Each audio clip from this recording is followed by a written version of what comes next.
Well, it is that time of year when people are enjoying spring break or planning a summer getaway. But if your trip involves a flight, you will want to plan for some contingencies just in case your flight is delayed or, worse yet, canceled. Here's John Matarese.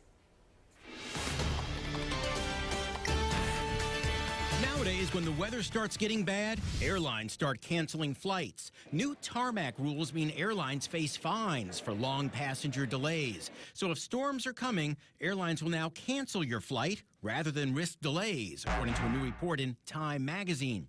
That means it's important to have a backup plan, or at least leave extra early, especially if you have to catch a cruise ship or another flight. Which leads to the Doesn't That Stink file. If your flight to catch a cruise ship or catch an overseas jumbo jet is canceled, you may miss your entire vacation. That cruise ship won't wait. You'll say, "Doesn't that stink?"